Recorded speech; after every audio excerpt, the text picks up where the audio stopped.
Hello മേഡിയോസ്, അപ്പോൾ തൃശ്ശൂർ മുണ്ടത്തിക്കോട് സ്ഫോടനം, തൃശ്ശൂർ പൂരം ഒന്ന് കഴിയട്ടെ എന്ന് വിചാരിച്ചു. അതിനെക്കുറിച്ച് എന്തെങ്കിലും പറയാനായിട്ട്, പ്രത്യേകിച്ച് എന്ത് പറയാനാണല്ലേ, കുറേ ജീവനുകൾ ഇങ്ങനെ ചിന്നി ചിതറിപ്പോയി എന്നുള്ളതാണ്.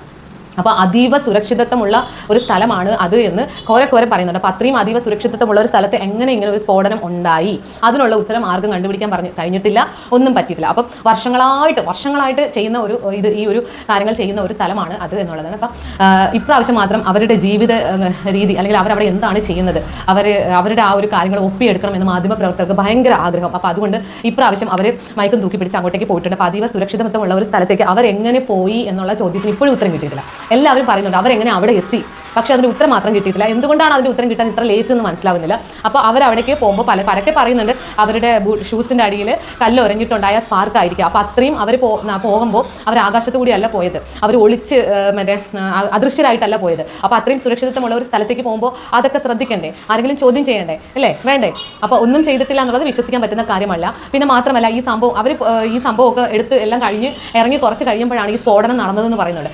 അപ്പോൾ അത് കഴിഞ്ഞ ഉടനെ ഈ സ്ഫോടനം നടന്നു കഴിഞ്ഞ് കുറച്ച് കഴിഞ്ഞപ്പോൾ ഈ സംഭവങ്ങളെല്ലാം എടുത്ത് പോസ്റ്റ് ചെയ്തു. കുറച്ച് മുമ്പ് വരെ ഇവിടെ കളിച്ച് ചിരിച്ച് സന്തോഷിച്ച് ഉല്ലസിച്ചിരുന്നവരാണ് ദേ ഇപ്പോൾ കഷ്ണങ്ങളായി തെറിച്ച് പോയതെന്ന് ആ വീഡിയോ അപ്ലോഡ് ചെയ്തേക്കാം. നിങ്ങൾക്ക് ഇത്രയെങ്കിലും മനസാക്ഷിയുണ്ടോ? അവരുടെ ചിരിച്ച മുഖം, അവരുടെ ആ കളിച്ച് ചിരിച്ച് അവർ നിങ്ങളോട് സംസാരിക്കുന്ന നിഷ്കളങ്കമായ ആ വീഡിയോ അപ്പോൾ തന്നെ അപ്ലോഡ് ചെയ്യാനായിട്ട് ഒന്ന് ആലോചിക്കുക. അത് കാണാനുള്ള ത്രാണിയുണ്ടോ അവരുടെ ബന്ധുക്കളായ ആൾക്കാർക്ക്?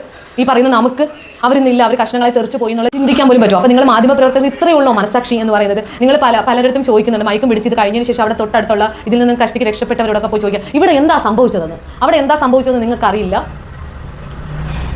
അപ്പോൾ എന്താണെങ്കിലും എല്ലാ സംഭവങ്ങളും പോലെ ഇതും ഒന്നും ആകാതെ അറിയാതെ കേൾക്കാതെ പോകരുതെന്ന് എനിക്ക് ആഗ്രഹമുണ്ട്. ഇതിൻ്റെ സത്യാവസ്ഥ എങ്കിലും പുറത്ത് വരണം എന്നുള്ളതാണ്. കാരണം എല്ലാ ദുരന്തങ്ങളും നടക്കുമ്പോൾ പുതിയ ഒരു വാർത്ത കിട്ടുമ്പോൾ അതിൻ്റെ പുറകെ പോകും, നമ്മൾ ഓരോന്നോരോന്നായിട്ട് മറന്നു വരും. അപ്പോൾ അതേപോലെ തന്നെ ഇതും നമ്മൾ മറക്കും എന്ന് എല്ലാവർക്കും അറിയാം. അപ്പോൾ ഇതിൻ്റെ സത്യാവസ്ഥ എന്താണെന്ന് ഒരിക്കലും പുറത്ത് വരില്ല. കുറേ ജീവിതങ്ങളെ പട്ടിണിയിലാക്കി, അനാഥരാക്കി, നഷ്ടപ്പെടുത്തി അവരിനി ദുരിതത്തിൽ ജീവിക്കേണ്ട ഒരു അവസ്ഥ. അവർക്ക് സഹായ ഹസ്തങ്ങളുമായിട്ടൊക്കെ ഇപ്പോൾ ഈ നിലവിൽ ഇങ്ങനെയൊക്കെ ഓരോന്നൊക്കെ പറയും. പിന്നീട് ചെന്ന് ഒരു 1-2 വർഷം കഴിഞ്ഞിട്ട് ചെന്ന് അവരുടെ ജീവിതത്തിൽ ഒന്ന് കടന്നു ചെല്ലണം, അവർ ഏത് നരകയാതനയിലാണ് അനുഭവിക്കുന്നതെന്ന് അപ്പോൾ അറിയാൻ പറ്റും.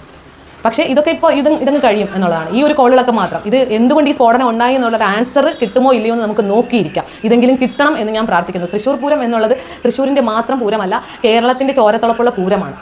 അപ്പോൾ അത് കുളവാക്കാൻ നോക്കിയതാണ് എന്നുണ്ടെങ്കിലും അതിൻ്റെ സത്യാവസ്ഥ പുറത്ത് വരണം. ഇനി അല്ല അത് എങ്ങനെ അബദ്ധത്തിൽ സംഭവിച്ചതാണെങ്കിലും എന്ത് തന്നെയാണെങ്കിലും ഈ സ്ഫോടനം എങ്ങനെ ഉണ്ടായി, അതും അതീവ സുരക്ഷിതത്വമുള്ള ഈ ഒരു സ്ഥലത്ത് എങ്ങനെ ഉണ്ടായി എന്നുള്ള സത്യം പുറത്ത് വരിക തന്നെ ചെയ്യണം. അതിനുവേണ്ടി ദയവ് ചെയ്ത് ആരെങ്കിലും ഒക്കെ കാത്തിരിക്കുമോ, അതോ എല്ലാം മറക്കുന്ന പോലെ ഇതും അങ്ങ് മറക്കും, അല്ലേ? അത്രയേ ഉള്ളൂ. അപ്പോൾ ശരി, എൻ്റെ മാധ്യമപ്രവർത്തകരെ, നിങ്ങൾ ഇനിയെങ്കിലും ഇതുപോലത്തെ ഒരു നീച പ്രവൃത്തി ചെയ്യരുത്. അവരുടെ കളിയും ചെയ്യും അപ്പോൾ തന്നെ എടുത്തങ്ങ് പുറത്തിട്ടു. നിങ്ങൾ തൂക്കിക്കൊണ്ട് അവിടെ പോയത് പോരാഞ്ഞിട്ട് അതീവ സുരക്ഷിതത്വമുള്ള സ്ഥലത്ത് നിങ്ങൾ യാതൊരുവിധ പ്രിക്കോഷൻസും എടുക്കാതെയാണ് ചെന്നത് എന്നുള്ളതിന് തെളിവ് വരെയുണ്ട്.